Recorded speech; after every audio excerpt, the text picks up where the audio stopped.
evening.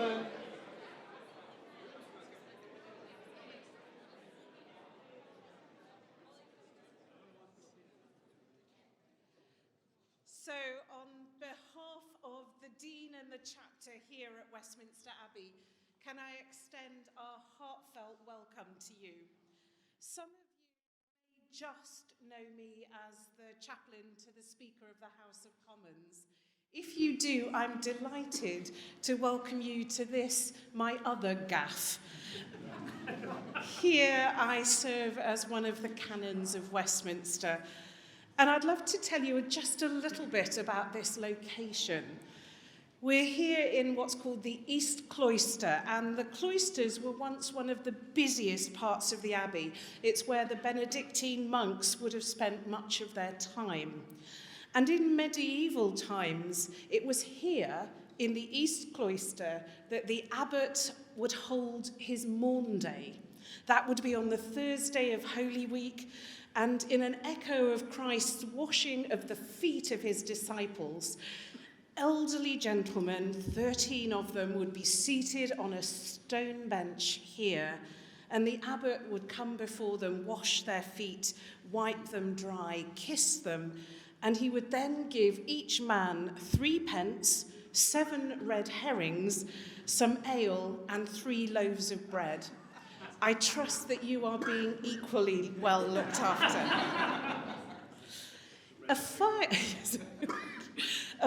in 1298 actually destroyed much of this area, so these now only date back to the 13th century. They're a new addition. Throughout all its time, though, these cloisters have been used for prayer, for meditation, for conversation, for exercise, and providing a route through. So as you spend time here this evening, our hope is that you would enjoy the peace of this space. You would enjoy conversation together, and you might find hoped-for routes through to your intended destinations. Let me now hand over to Dame Margaret Hodge.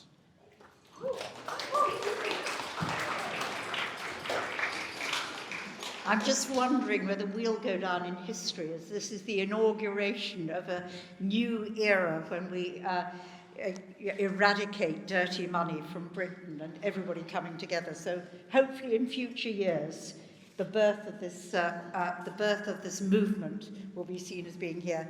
I'm really excited, and I feel really energized actually by us all coming here together tonight and having got to this point where 2 all-party parliamentary groups have come together and have launched a manifesto for action on economic crime.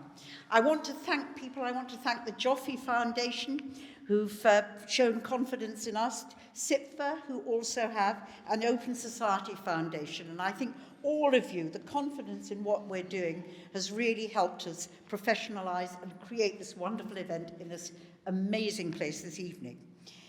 This is a genuine cross-party and a genuine backbench movement that you're witnessing tonight. We've all of us left our tribal politics outside the committee door, and we have joined forces across the wider political spectrum to build a consensus around all the actions that we believe should be taken now by all of us working together.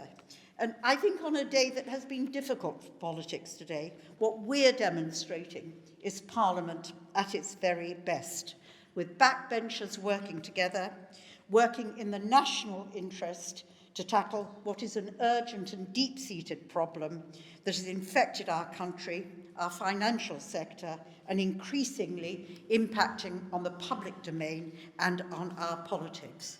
I just want to say a little bit of what brought us here. Fraud, economic crime, money laundering is a big, big problem. All the estimates are obviously subject to a bit of questioning, but £290 billion each year lost in economic crime. That's more than a quarter of total public expenditure. And the NCA estimate that we've got £100 billion being laundered into the UK each year, I think as well is a conservative with a little c estimate of what is actually taking place. And our reputation in Britain that has been earned through the generations, probably coming to these cloisters, of being a trusted jurisdiction is being damaged. And we see that time and time again. Our security is being threatened. We've seen that recently with the Russian oligarchs. Our citizens are being hurt, and we see that through the fraud, which is now affecting 1 in 11 of our citizens. Our public finances are being damaged, and we're in danger as a country of losing what I think is a really important moral compass, which has always given us status, credibility, and a position in the world. And it doesn't have to be like this, and I think that's our message from tonight. It's tragic that it's taken the war in Ukraine to bring the issue centre stage, but I think we're determined to take advantage of this moment to try and start turning round the tanker.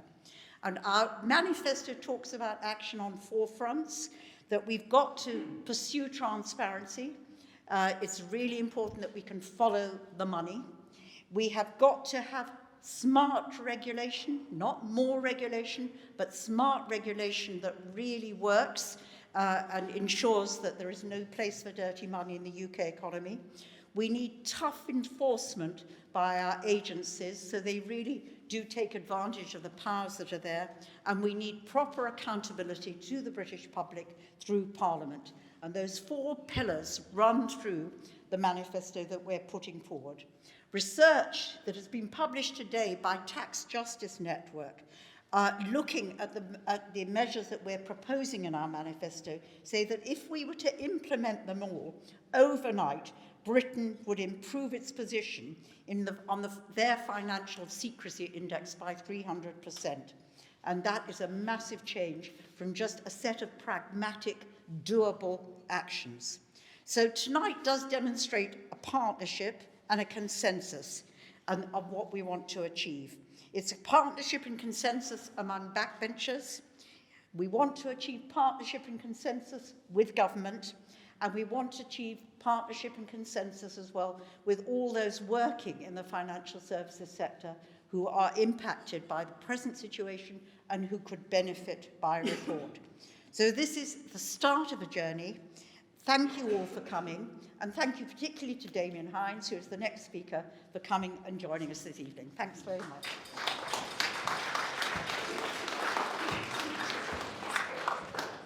Well, thank you very much indeed, Margaret, and thank you, Canon, for welcoming us to your other gaff. It's really quite impressive. In fact, it is a brilliant venue. Not only is it beautiful, it's also, if I might say, a very reflective and inspirational venue and a very appropriate place to consider some of these big questions that we have before us. I also want to thank Margaret and Kevin Hollinrake, who is here somewhere, and others. There you are.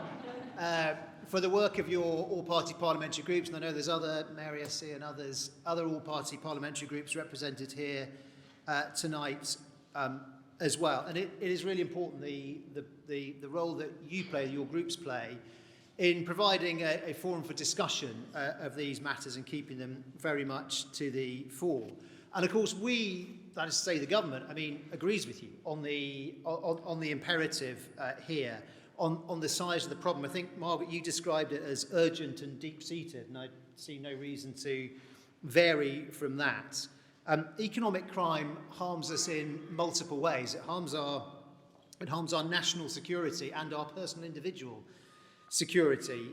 Economic crime underpins effectively almost all, domestic, serious and organised crime, and poses an international threat, of course, as we're also conscious of at the moment through corrupt elites linked to hostile states.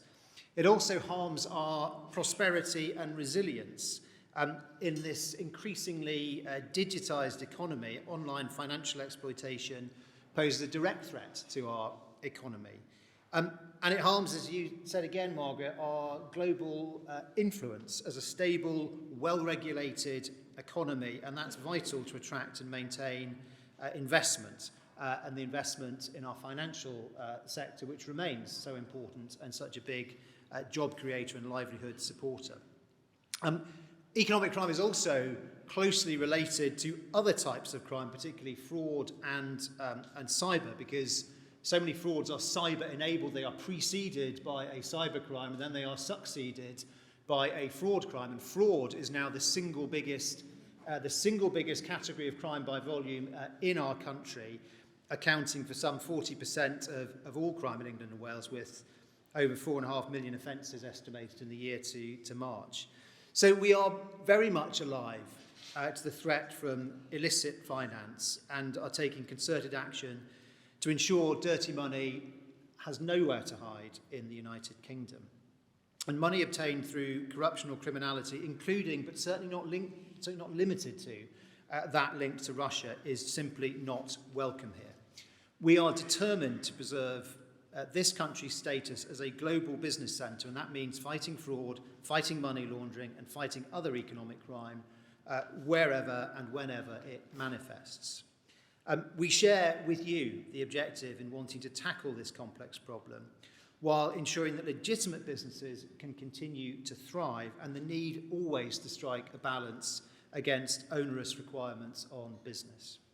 So I really welcome your manifesto, which I think is a really important contribution to this debate directly, and also more generally to the airing and to the visibility of the issues concerned. And the 4 themes that you've set out in your manifesto, I think, are spot on. So transparency, enforcement, accountability, and regulation. And I just wanted to turn, if I may, briefly to each of those, because there have been important strides forward in each of those areas, and there is more to be done. So firstly, on improving transparency through measures like the introduction of the People with Significant Control Register in 2016, which now has more than 5.5 million names of people with significant control over UK registered companies. The ongoing work with the Crown dependencies and overseas territories, which is very important, and they've now committed, as colleagues will know, to implement public registers of beneficial ownership. Your second theme is on enforcement. And of course, there have been important legislative developments with the Criminal Finances Act of 2017, with unexplained wealth orders and the recent strengthening of those, and account freezing orders.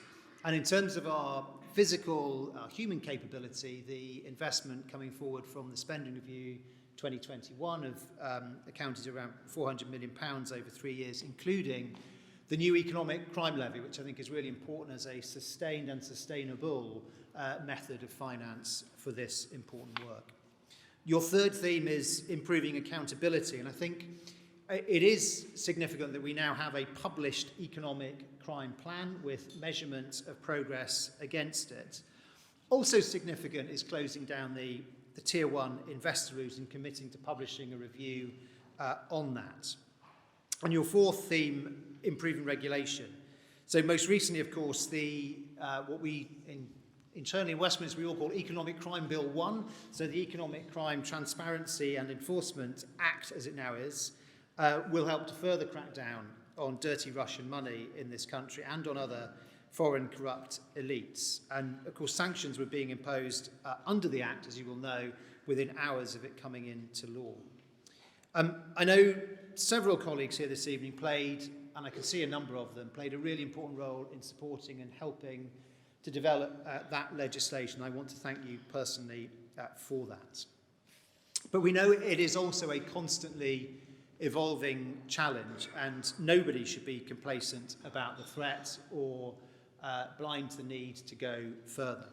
And through Economic Crime Bill 2, the Economic Crime and Corporate Transparency Bill, we will bear down further on the kleptocrats, the criminals and the terrorists who abuse our financial system, strengthening the UK's reputation as a place where legitimate business will thrive while driving dirty money out. The bill, as many of you will know, will include major reforms to Companies House, reforms to prevent abuse of limited partnerships, additional powers to be able to seize crypto assets, which of course is such a growing part of this problem, and giving businesses more confidence in sharing information for the purposes of tackling economic crime. The measures are designed to tackle economic crime, protect our national security and support enterprise further strengthening transparency and enforcement measures. It's also worth emphasising that legislation is only one part of it. Government and law enforcement are only one part of the answer. And it's so good to see here so many people from industry, from the financial sector and from other parts of industry, as well as regulatory bodies. Because it's the partnerships that make such a difference, partnerships both within and between the public and private sectors. And I look forward to continuing to work together to bear down on this awful category of crime. So let me finish by thanking once again everybody who's been involved with these all-party parliamentary groups, and particularly with the production of these manifestos and your continuing engagement with government and policymaker in pursuit of our shared end goal. Thank you.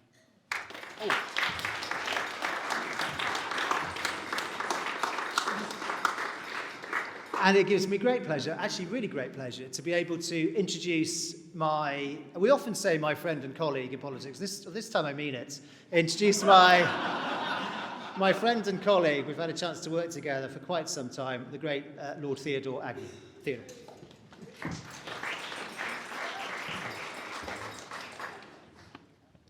Good evening, everyone, and thank you so much to Margaret and Kevin for inviting me this evening. It's almost exactly 4 months since I resigned over the government's, I'm afraid, inadequate response to the counter-fraud during the COVID crisis. I'm going to be a little bit more assertive this evening, but of course Damon always constructive. And Damon was my boss. Damon was my boss at the DFE for a couple of years, so he knows my style. But my departure hasn't been in vain, because we now have a public commitment to create a public sector fraud authority, and indeed we have this further economic crime bill which has been committed to this parliamentary session, and so that is a huge step forward, and I do want to thank and applaud the government for those 2 pieces of legislation or administrative improvement. But of course the devil will be in the detail, and that is what I'm worried about. For the public sector fraud authority to work effectively, it needs a clear remit, giving it independence to call for all government departments and agencies where weak counter-fraud systems are in place. We still haven't seen the remit.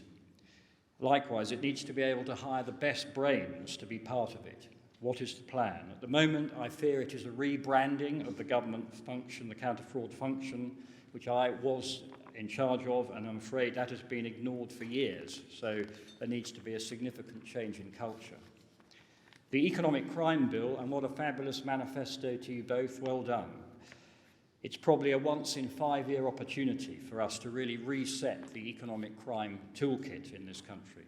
But I'm very worried that it will be emasculated as it fights for legislative time in what is going to be a very overcrowded timetable.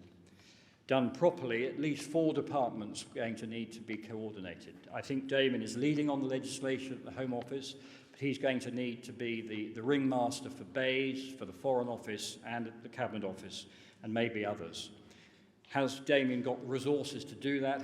Have they given him enough time to do it? Because I know as a minister, when I was in the Cabinet Office, they just load things onto you with any regard for what else you've got going on. So I hope that, Damon, you are lobbying your boss to make sure that you have the space to do this.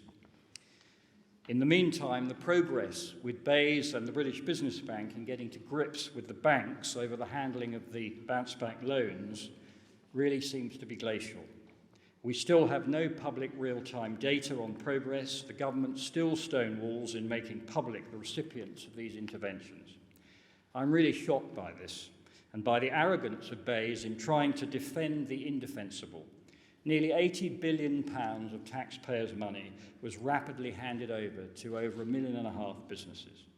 Freedom of information requests have been rebuffed, and so I have taken the reluctant decision to support the campaigning group Spotlight on Corruption to act as a witness in their forthcoming first-tier tribunal appeal with the Information Commissioner to try to overturn this dreadful decision.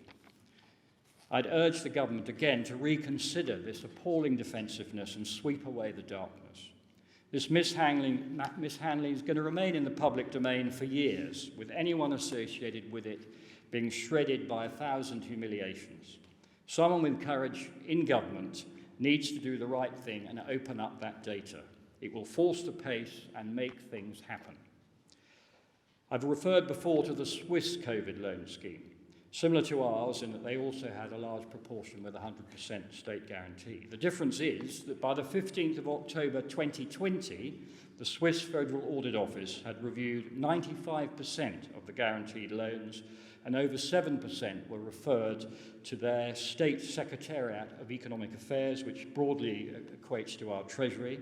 And largely due to this prompt action, their fraud estimates are now sitting at below 1.5%, which is a quarter of what Bays are saying are going to be in our own figures, and they don't really have a clue. My next point is how the commercial banks behaved in their management of the BBLs. With minimal data, again, I can't really analyse the full extent of any misdemeanours, but I'm afraid I'm going to call out one of these banks this evening. I believe they have acted against the government and the taxpayers' interests, and that is the Starling Bank.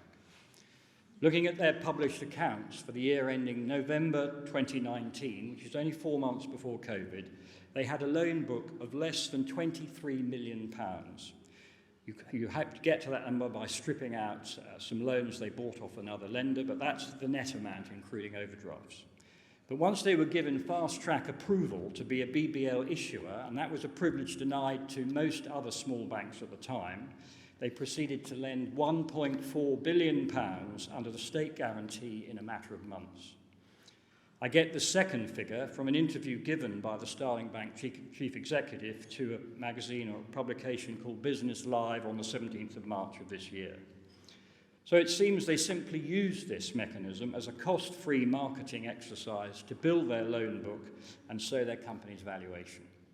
Of course, being new on the block, most of their applicants were not customers, and so any reasonable institution would have had to be doubly careful before pouring the money out of the door. But it seems, and I hope that they can correct me, that the opposite happened. From what little data I was able to glean when I was still in the government, they seem to be one of the worst at validating the turnover of businesses, so they were putting out loans that were inflated, and poor at submitting the suspicious activity reports, which is the trail of breadcrumbs which people need if they're going to go after the problems. So let them come back and prove I'm wrong, but it seems to me that they took this as a God-sent opportunity to swell their balance sheet by a factor of 50 times in less than a year, with no risk to themselves and 100% risk to the taxpayer. And beyond that, the other banks, I think, have a case to answer, as a substantial proportion of the 47 billion would have gone straight back to them by way of repayments of their own overdrafts and loans, which they were carrying all the risk. I can only make a guesstimate, but I'm going to take a pitch at about 10 billion pounds probably went back to the banks. So this would have saved them substantial bad debts and enabled payment of the recent substantial dividends. It's my view strongly reinforces the case for them to take all reasonable steps to get the money back that was wrongly lent quickly and effectively. They should be very careful in making their claims for that 100% state guarantee on the Treasury, and the Treasury should be very careful in paying them. But what are the safeguards? And my last point really is a broader one. Most of you who are interested in this subject know that the NAO's lower estimate for losses in public fraud, into essentially revenue off the public spending, is about 30 billion a year, and that's without the COVID. But if we got our act together, I believe that figure could be halved. That's a saving of £15 billion a year, or importantly, given the current cost of living crisis, about 3p off income tax.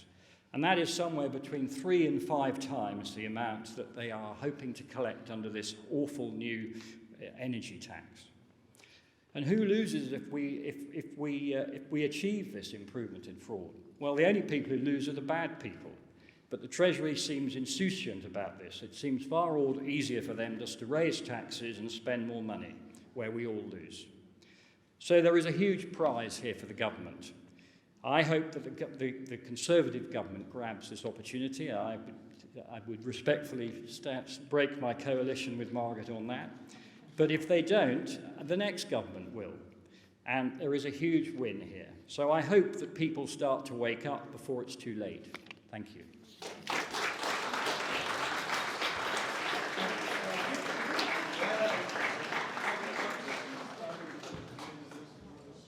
Good evening, everybody. My name is David Postings.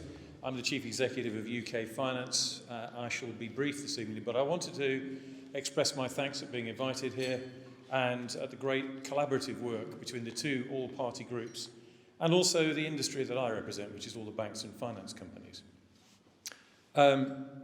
Economic crime, fraud are weasel words. They sound so anodyne, but actually behind them is prostitution, people trafficking, drugs, real serious crime that affects everybody in this country, and it is at epidemic proportions. Damien mentioned earlier that it represents the single largest crime in the country by volume. It's 40%, and it's rising rapidly. The members of UK Finance fund a joint embedded force of City of London Police, Metropolitan Police and UK Finance individuals that track some of these large frauds down. And last year we saved £101 million and sent several people to prison. But that's just the tip of the iceberg. There's more we can do, a lot more we can do. And I really welcome this second economic crime bill. It's something we wanted for a very long time. I want to highlight 4 things in particular. Information sharing, I think, between sectors will be really, really important. The increase in powers for Companies House and the funding to support that, I think, is really important. It's vital that they're able to look at existing companies as well as just new companies coming through. It's a huge task. This is not a trivial piece of work. Also, crypto. Crypto can be good, but we all know that it's the choice method for cashing out of frauds at the moment, particularly on push payment scams. Once something goes into crypto, it's very hard to trace, and greater regulation of that sector, I think, is absolutely essential. And finally, I want to spend a little bit longer on fraud and scams. This is something that I've personally tried to drive through UK Finance and with our members. We've got an action group. We're about to appoint an independent chair, and we want to make a real difference. Not just talk about it, but really make a difference. So we spend some time with Damien on a regular basis talking about these issues, and there are 2 facets to it really for me. One is to bring in the telcos and tech sector where a lot of this fraud emanates. We've got something called the Online Fraud Steering Group, which has made a start, but it's baby steps at the moment. There's a lot more we can do, and I'm pleased about the Online Fraud Safety Bill, which will bring them into the fold and mean that they are held accountable, because most of the advertising, most of the fraud emanates on those platforms, and we need to do something about that, and so do they. And then the second piece I want to look at is the payment journey to do with push payment, because there are things the industry itself can do, and we might need further changes in legislation down the line and in regulation to allow payments to maybe slowed at times, for banks to be able to talk to each other and repatriate funds and trace them before they get cashed out into crypto. All of those things are on our agenda. I want to make a difference to the pounds amount that is lost, rather than spend lots and lots of time having sterile debates about who should pay. Let's just reduce the fraud amount. Let's reduce economic crime and work together. Thank you very much.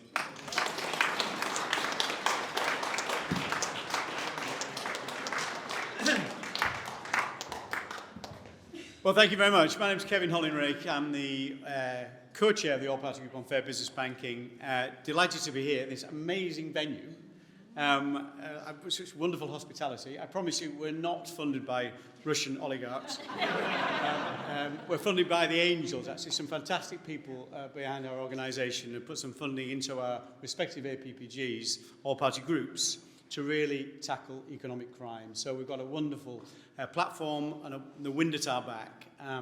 Can I thank all our wonderful speakers, our wonderful chaplain, of course, here, again, somebody else on the side of the angels, on the side of the angels. Everybody here is on the side of the angels, I know that. My partner in tackling crime, Margaret, who does a wonderful job. and for much, much longer than I have. You've been an absolute champion in this area, of course. Our excellent Minister, Damien, he's been so fantastic. He's engaged so much on this, and I know he really wants to tackle this just as much as we do. So absolutely the right person for the job and the right person to coalesce all those people across the government to be able to push this stuff forward. Theo, of course, never pulls his punches, but it's very important that we confront the brutal facts. Jim Collins wrote a book called Good to Great, and one of the key business principles in that book, you must confront the brutal facts. So right that we challenged Theo to clamp down on this. And David, of course, David represents, of course, the trade body behind UK banks and financial services, and it's just wonderful that you are so supportive of this work, because clearly it could impact on the sector, and we've got to make sure our sector prospers despite the changes we make. But I think we all believe it absolutely can, and everybody I speak to in the financial services sector believes we should do this. So, I mean, the reason we probably haven't done it before, and we have got the wind at our back now, principally because of Ukraine, tragic though that is, we've got to make the best of the opportunity, as Margaret says. The reason we haven't done this before came out of a conversation. John Penrose, who is the government's anti-corruption champion, when Theo resigned in his resignation speech, which was only 4 months ago, actually, incredibly. So it shows how quickly things have moved in this space. But in his resignation speech, he said that the government's dropped its intention to bring forward the Economic Crime Bill Part 1 in this current session. And incredibly, because of everything that moved on, I remember John and I rushed up to talk to the Leader of the House at the time, Jacob Rees-Mogg, said, why aren't we doing this? Why are we dropping this really important legislation? And it kind of a fact that we said, well, it's just not seen as sexy enough. It's not something that really captures the public imagination, which is a bit disappointing, but nevertheless, that's politics for you, but it shows how quickly things have changed. This is sexy now. This is really important in all the right ways. We shouldn't talk about sex in Parliament at the moment, but it is really, really, this has now captured the public imagination, and people can see now this stuff sits behind the tyrants, the terrorists, and the traffickers. All those people are facilitated because of this.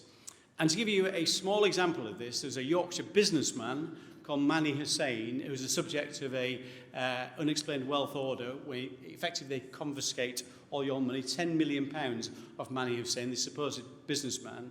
And actually what was behind that £10 million, his assets, was a drug dealer, murderers, and these are the people that are facilitating the dealing of drugs to our children.